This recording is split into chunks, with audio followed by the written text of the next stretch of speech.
Welcome to the Thinking Practitioner Podcast, a podcast where we dig into the fascinating issues, conditions, and quandaries in the massage and manual therapy world today. I'm Whitney Lowe. And I'm Til Luchau. Welcome to the Thinking Practitioner. Books of Discovery has been part of massage therapy education for over 20 years. Thousands of schools around the world teach with their textbooks, e-textbooks, and digital resources. Books of Discovery likes to say, learning adventures start here.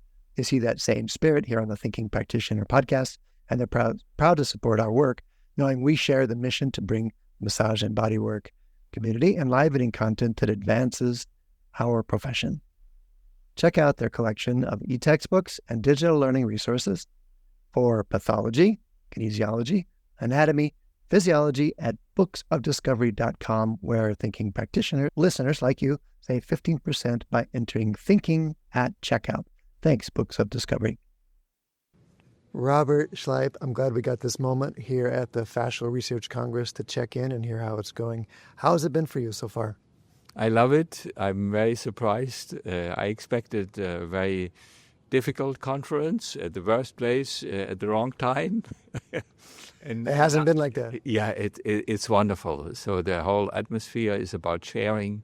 We have 560 people. It's bubbling from all over the world. Here's the map of where people are from all over the world. Yeah.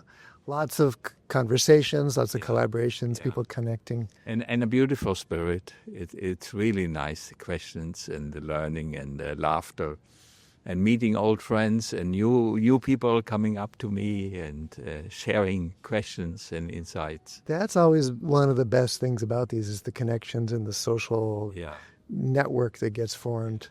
And you've always been a hub for that. I mean, look at that. That's kind of Robert in this field we are. But you also give some kind of credit, I don't know how serious you are, to the nature of connective tissue itself. Yeah, so I often say so. If you want to learn about fascia, you try to become a little bit like fascia yourself in your social behavior, in your mental structure, that you're not in terms of isolation and not protection of mental property, and this is my idea, not yours. It's about sharing and making rich connections, and this is a perfect place for it. Well, people that weren't able to join us in person for this connection, what would you want them to think about or take away or learn from this experience that we're having here together? Everybody gets new things. For me, Keith Barr was one of the highlights yesterday. Keith Barr. Yeah, Keith Barr, B-A-A-R. He has new ways how to increase collagen synthesis in tendons. And I'm now working together with other people how we can use that with hypermobile people. It's low-weight exercises, but more held for 10 seconds, for 30 seconds. He's looking for the optimal load, the optimal amount of time. Research is very, very good. Yeah, and it's more isometric positions. It's not my happy jumping that I've been teaching. I will still be doing it. Yeah, but there is a quicker way to increase collagen synthesis if you want to increase collagen. And it sounds like less than we expected, or less duration. Yeah. So but you can do it twice a day for 10 minutes at a time. You can rest for 2 minutes in between, so it's an easy protocol and much more powerful than the protocols that we have been using before. We have a date to have him on the podcast to talk about that, Yeah. Anything else, anybody else you'd like to highlight for us? Well, the ultrasound has been a big topic today, and that's really advancing, not only based on AI, but also that we look for different structures in the subcutaneous connective tissue. And a very nice story, our friend Gil Hedley, he was apparently the one who gave the hint to Calasteco about funding available from the lipidemia group. And now Calasteco got a lot of funding to research on lipidemia. And she presented some brand new data. I learned a lot from her presentation. So which layers are changed in these people and how there is an inflammation associated with it. So these are really nice things. But a lot of that is only possible because of ultrasound imaging. getting to a new frontier. So I think a lot of people who go out here, they are now looking at which portable ultrasound device. Do I want to wait another year, or do I want to get one? And who teaches me how to use it? At the other end of maybe the technical spectrum is Stephen Porges, who's speaking with us tomorrow. I'm picking him up later today, and that will be the big topic tomorrow. And how the Vegas will be, and Gil Hedley will be there. And I was there at the dissection course, and Gil told us how the mechanical strength of the vagus nerve is much. I thought it's a very thin thing. No, it's a whole strong cable. And how intimately it's connected with a lot of fascia there. He'll give us a physical tour of it. Stephen Porges will talk about his ideas of the function in different ways. And then Robert Schleip did a lecture on the first day on the autonomic nervous system and how fascia and the vagus nerve and the autonomic nervous system are interacting with the immune system. Yes. And now a lot of attention is on the macrophages and the mast cells. They are immune cells, but they direct a lot of the fascial fibrosis and the inflammation in the connective tissue. So for me, an eye-opener, and I shared that on my lecture talk, was this new research published in Nature half a year ago, that the nucleus of the solitary tract, that was always mentioned by Stephen Porges, one of 4 or 5 ways how the vagus nerves informs the whole immune system, is very profound. And if the vagus stimulates that small nucleus in your brainstem, then your body-wide inflammation is sedated. So body-wide inflammation, not only in lipidemia, in aging. Now I'm 71 years old. So it is a very important topic. And then this stimulation from the vagus to this nucleus of the solitary tract is kind of a body-wide. Keep it, Robert. You have no reason to be excited. So new understanding, new levers into this whole picture of inflammation and the nervous system, which you've been helping us articulate and as always understand how to work it. What do you? So one thing is here, the whole conference is organized by powerful women, not one man involved in the whole thing. And they are into collaboration more than even we did when we taught together at the Rolf Institute, and we sticked our brains together. But the 3-4 women who have been doing that, they have been emailing and talking with each other probably 24 hours a day to prepare the conference. And you can see how they do their announcements. We should mention their names: Tina Wang, Jofi. Tina Wang, Jofi, Kyra DeConnick, and Fabiana. Silva, yeah. So they have been doing it, and it shows. They make mistakes and they go forward. And it's an amazing thing they put together. It's a long list of presenters, and it's going really, really well. We wanted to do it better than the old guys like my friend Tom Finley and me and Eric Jacobson. Yes, we did it all ourselves, but we were about being right, and science first and clinicians second. And these women say, no, the clinicians and science. So I think they have it as the title of the conference, so that we share on an eye level. And if you look at the program, we have much more components in the program which are hands-on and which are clinicians on the stage and scientists sitting there and listening to them. And that is new, and it works very well. And there's a lot of hunger for that. We just had a discussion group about what we're taking away. Nice. And there's so much hunger for, okay, so now how do I use it? And we're having a chance to have those conversations and explore that. I have people there on stage, and they said, Robert, I thank you. 10 years ago, you inspired me to. And I go, holy cow, they are running a research lab. They are presenting a study there, and they tell me things that I know that little about it. So, Robert, thank you from me from 10 or more years ago for the inspiration and the directions and the ways you bring things together. So thanks. You've been a big influence on me and by extension, so many people. Yeah. So we also need to thank Tom Findley and Leon Chadoff and many other. They have started something and now it's rolling and we cannot stop it anymore. Yeah. Anything you're looking ahead towards? More things like that. Yeah.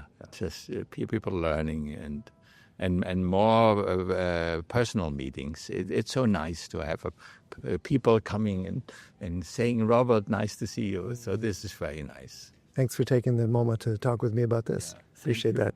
Yeah. Here we are at the Fascial Research Congress, and I'm with Cathy Ryan. Hey, Cathy. And I'm with Til. What's it been like so far? You know I love this conference. Yeah. I think the most exciting thing for me about this conference, aside from all the incredible information we're getting, is the opportunity to have conversations with other people and just, that exchange that's happening. Certainly the opportunity for someone like myself, who I'm not a researcher, I'm a massage therapist. RMT are the only initials that I have after my name. But sitting down and having conversation with researchers who, interestingly, has the book that I wrote and said that what we do helps to inform them, because I was gushing over the researcher saying, what you do helps to inform me. Tell us the name of the book. Traumatic scar tissue management. I had to think for a moment. I'm so excited about this opportunity to have these conversations with the researchers, because really that for me has been the most transformative thing, for my practice, is understanding better what I'm feeling, what the potential that my hands have, and possibly how we're getting there. So it helps. What you're finding here are ways that help inform that for you, helps inform your hands. What are the... You are finding ways to do that. Absolutely. I'm a process person, right? So it's like if we understand what's going on in here, then we have a better opportunity to figure out what it is that needs to shift or change based upon whatever the patient's goals are. Yeah. And then for me to figure out how best to use my hands. So is it something that we need to move some fluid? So the way that I would use my hands to move fluid be very different than the way I might use my hands to mobilize tissue or calm the nervous system, or sometimes there's a combination of those things, because our bodies are really amazing and do a bunch of things all at one time, because there's no one agent and one outcome, a lot happening in concert. So yeah, absolutely. This conference has been a huge catalyst for me. So people will be listening to this after the Congress. Do you have one thing you want to send out to them? You get to time travel a little bit into the future and give them a gift from here, or some advice or a tip from what you've experienced here so far. Wow. Don't be afraid of science.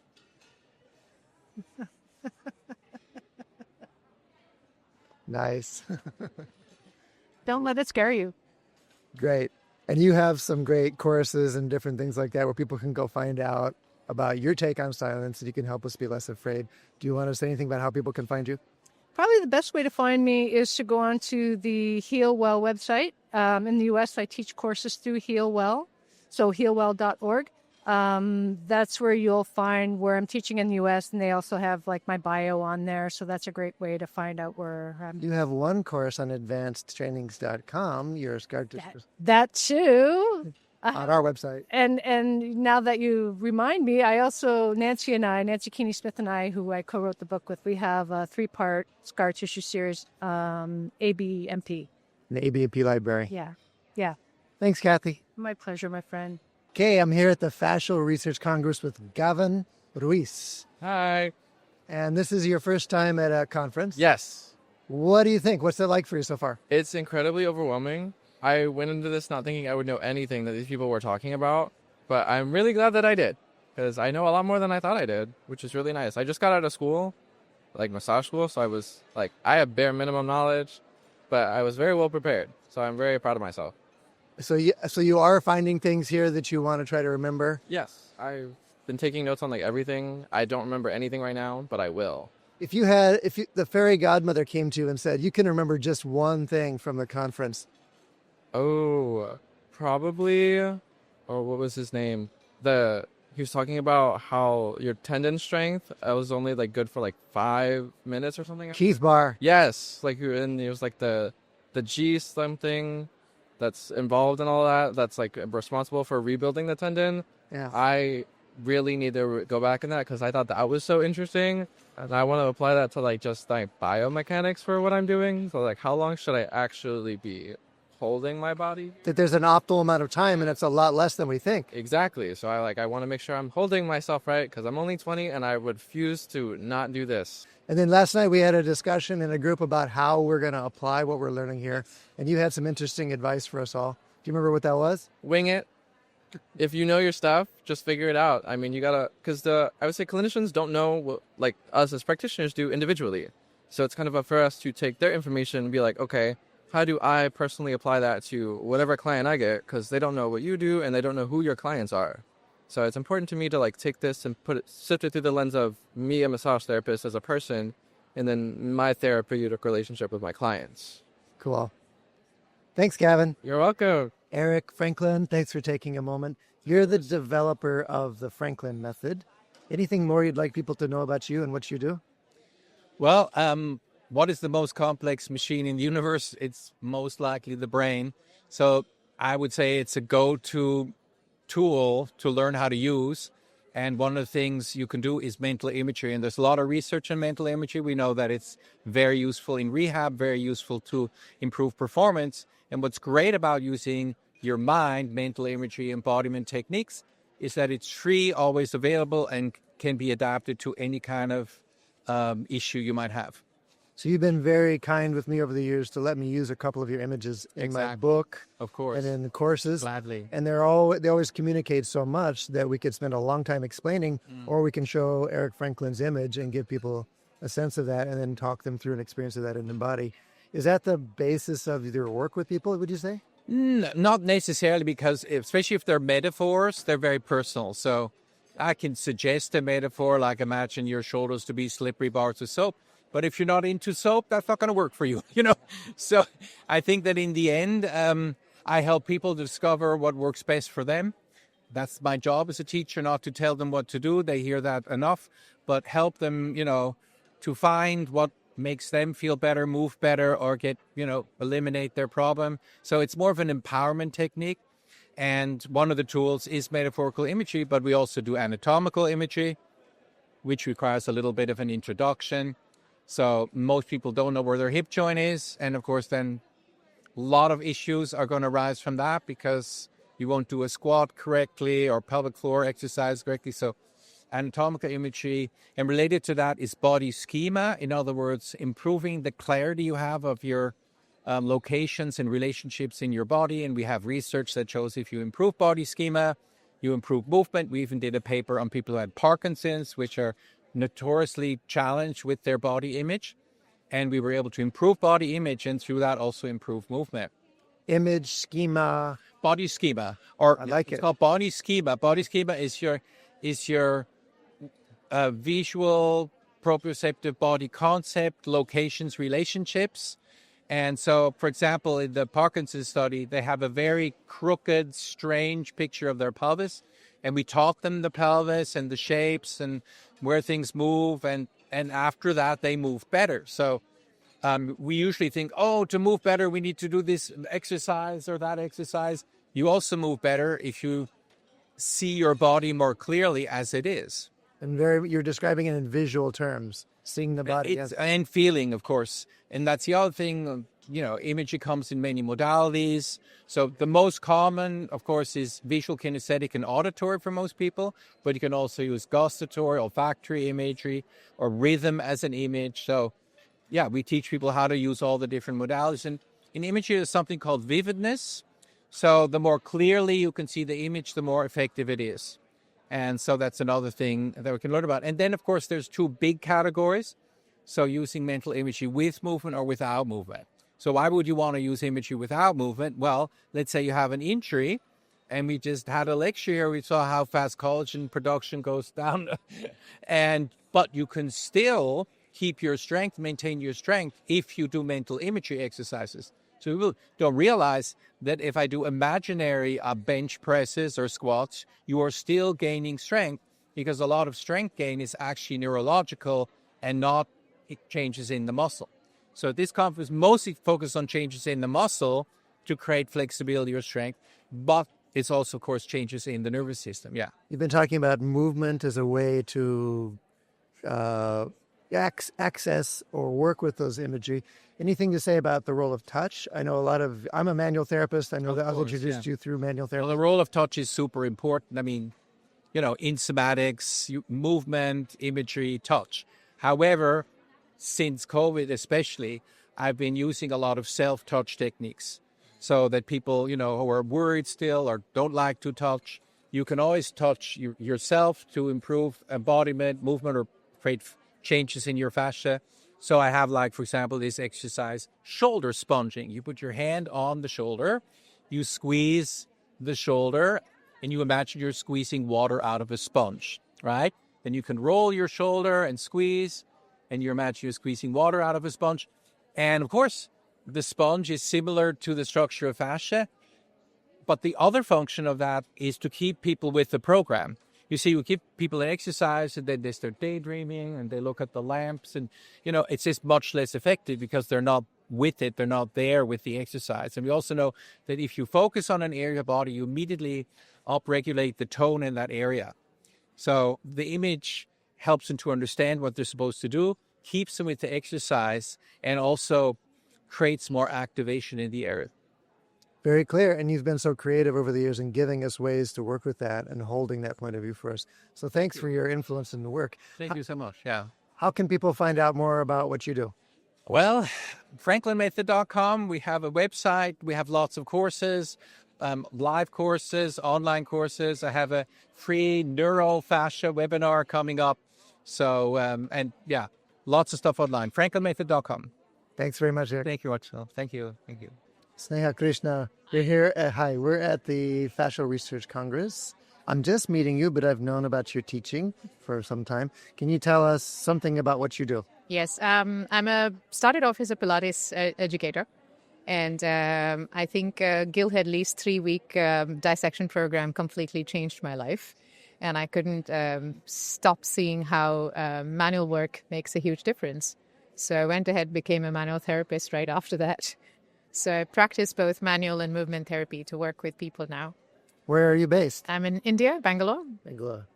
And you presented here, you offered us something. Can you tell us what that was? Sure. I've been fascinated about, when I hear all of these major jargons and concepts, I have a biochemistry background. And it felt like I could kind of dig a little deeper and understand these concepts much better. Because when I started off listening to Dr. Steckos, both the Steckos, and all of these major presenters, it kind of struck me that it was becoming a lot more difficult to comprehend what they were saying. And then, when I looked back, I had to go back into the basics of fundamentals of school physics and, chemistry. And then once I cracked that, I realized that seems to be the major concern for a lot of people to comprehend. And it's hard for us to understand the research without those basic concepts in physics and material science, all that. Yes. So I kind of wanted to make that a lot easier because I know that I came through that journey.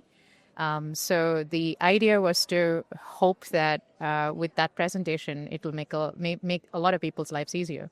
So I think today's same presentation with Dr. Stecco, Antonio Stecco presented, I think hopefully that a lot of people enjoyed understanding that a lot better from my yesterday's presentation. Can you give us one thing here that will help our listeners understand some of what you want to offer? In terms of what I offer personally? Yeah. Oh, fantastic.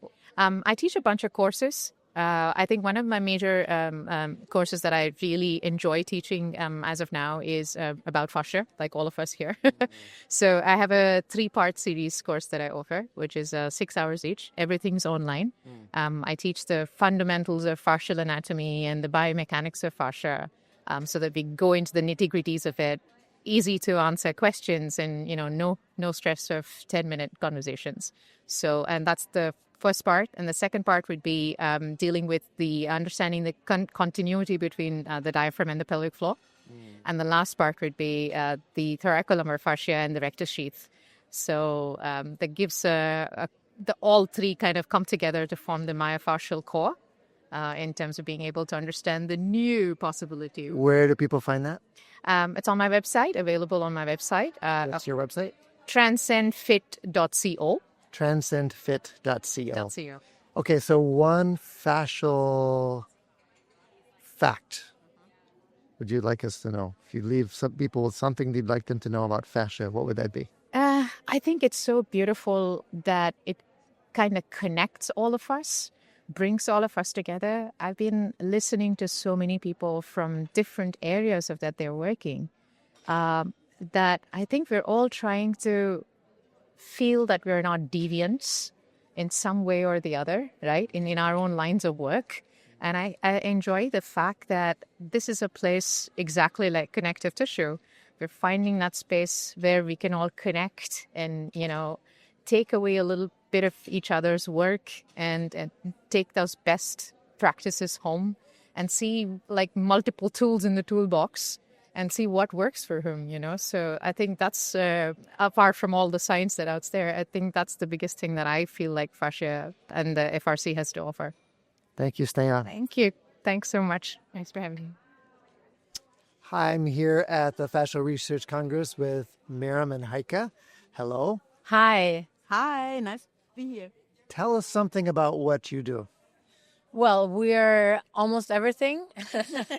So I'm a sports scientist, I'm an osteopath, I'm a fascia treatment person. We have a big practice in Hamburg, Germany.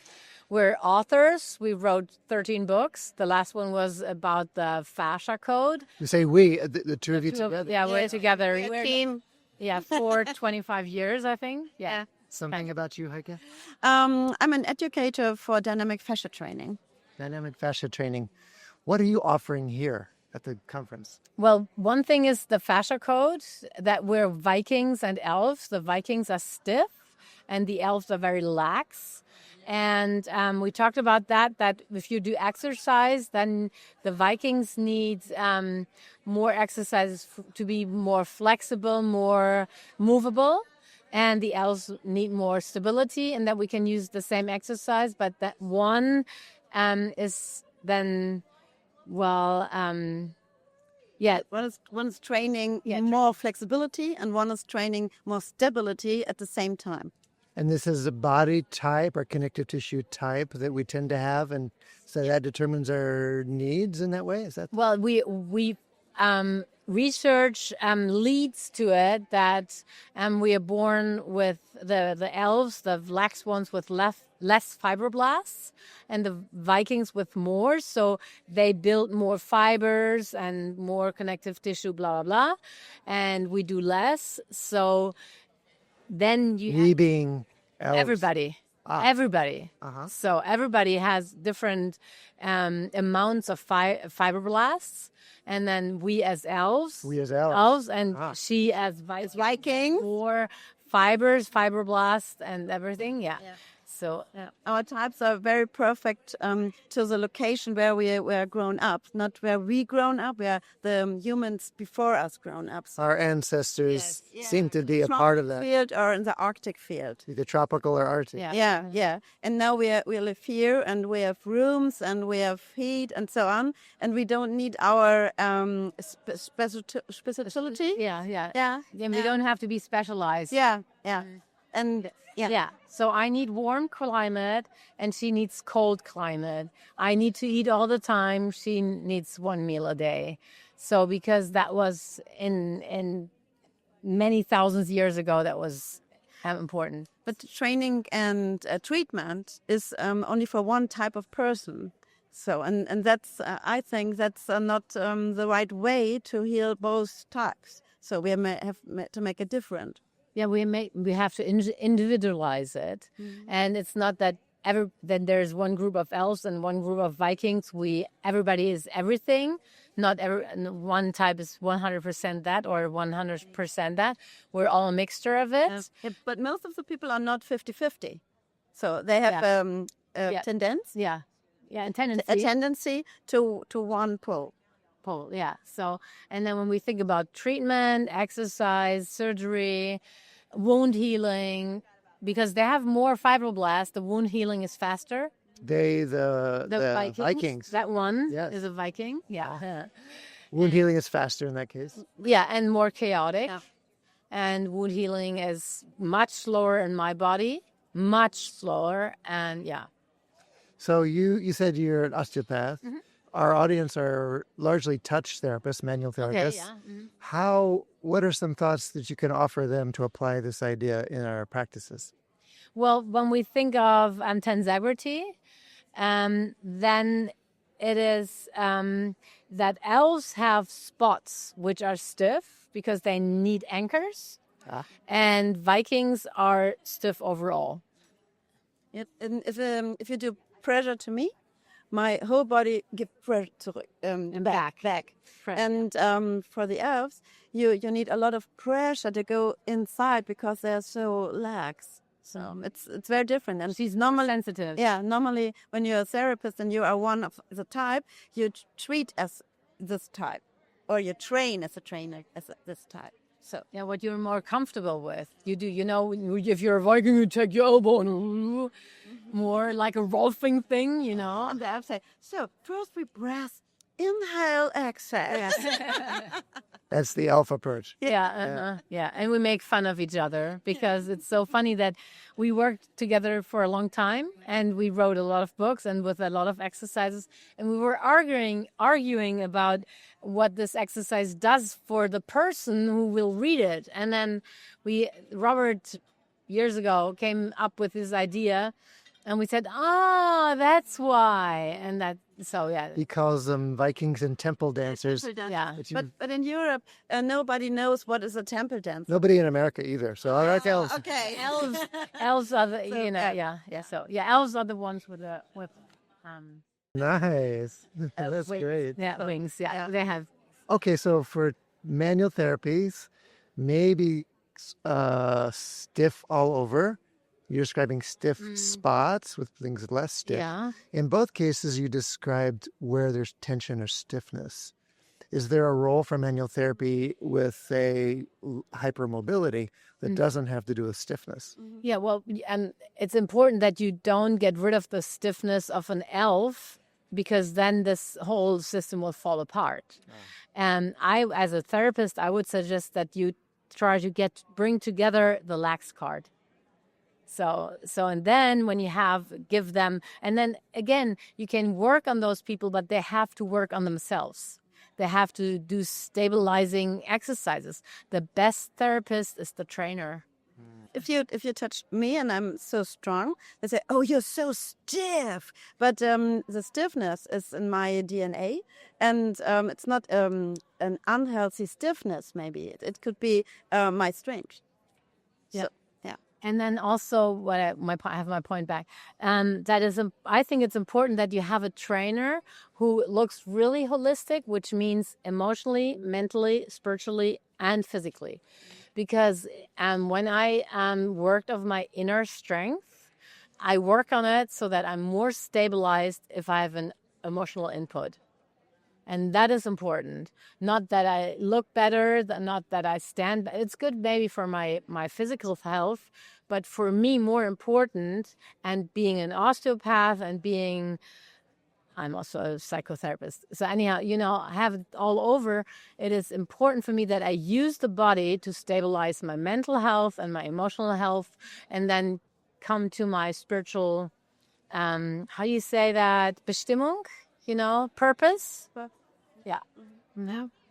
The emotional aspect, I think it's so important, because if you know where you are, who you are, then you can love yourself.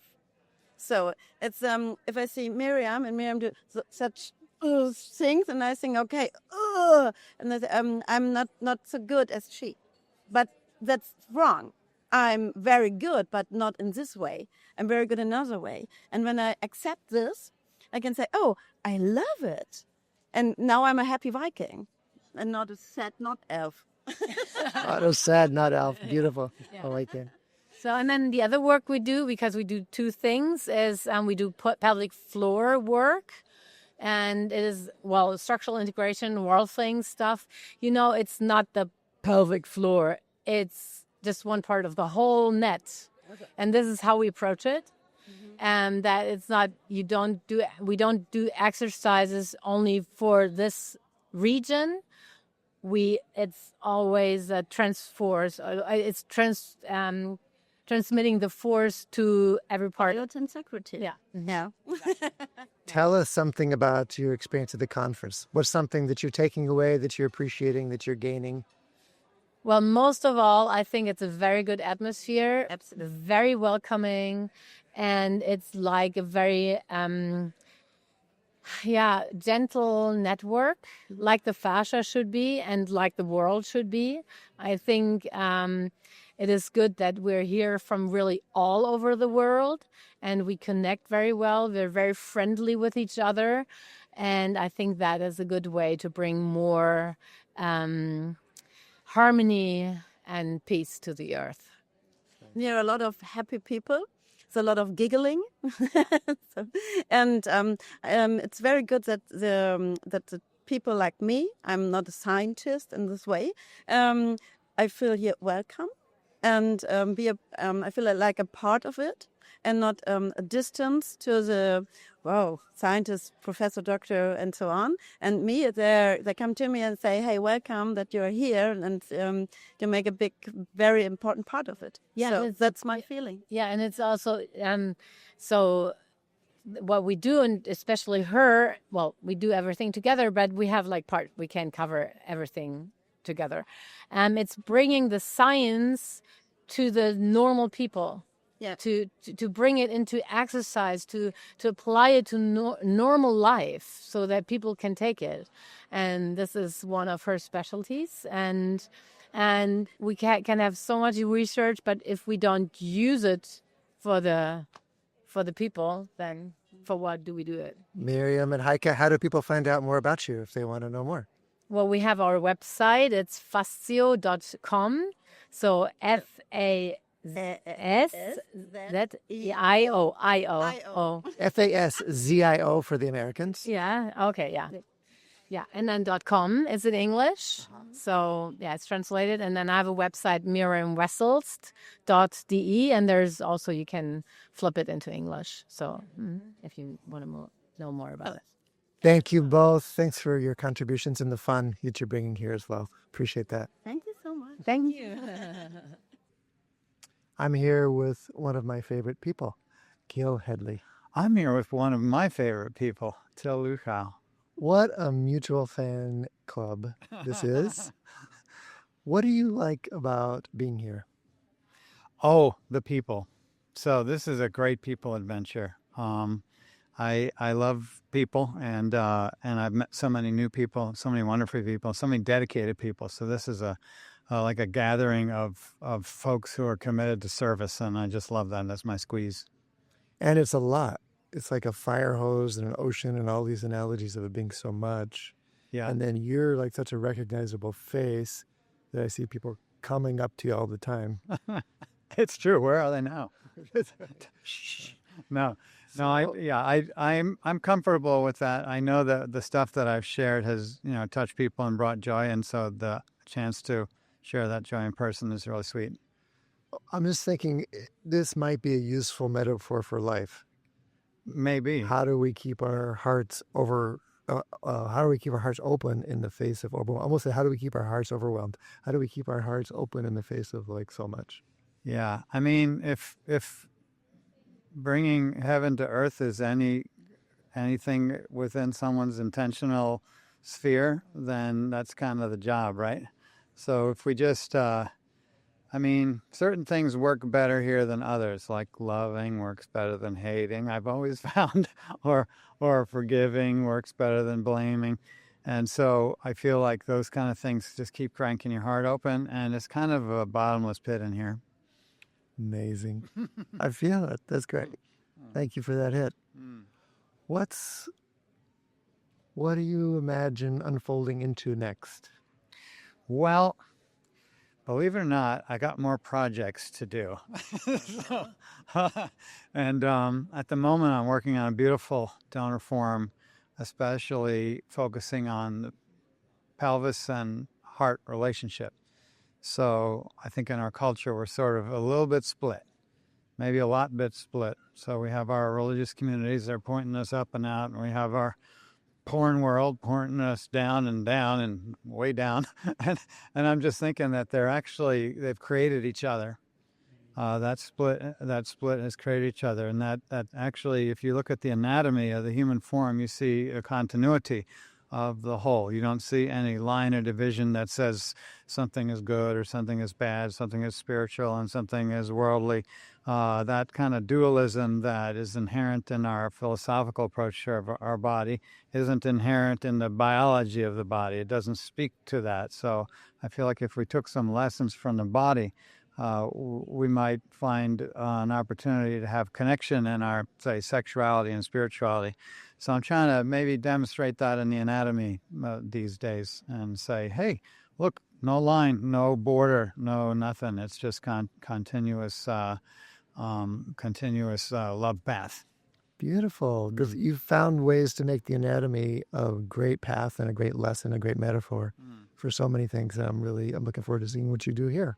Me too. I can't wait. Maybe it'll tell me something else. Maybe it'll be like, Gil, you're a naughty boy. But I don't think so. I think I might learn something no matter what. That's right. We'll learn something no matter what. Some boundaries are for real, but you don't know until you cross them. So okay, your website's just about to get like all kinds of traffic, I think. Tell us how people can find out about you. GilHedley.com is where everything is. I have free membership on my site, so you can access my content in a nice, safe, protected environment for some of the images, which are strong, but also heart-opening and life-opening, and also good for your practice, too, because many people tell me that they look at the stuff and it changes their touch. They look at the stuff, it changes the way they feel embodied, so that's really valuable to me. I also have a paid site, and I have over 340 hours of continuing ed on it right now, another 60 of just audio stuff, so it's about 400 hours of stuff. So much stuff, so many ways to engage with it. Yeah, you could go for years. I mean, it's kind of encyclopedic, and my idea is that I created a professional resource that would be good for people who are involved in touch, and that they could tap into that throughout their work life. Thanks as always for the inspiration. Nice to talk to you. Thank you. Mm-hmm. Woohoo! Lovely. And I want to thank our sponsors, Associated Bodywork and Massage Professionals. They proudly support us, and they are the premier association for dedicated massage and bodywork practitioners like you. When you join ABMP, you're not just getting industry-leading liability insurance, you're gaining practical resources designed to support your career.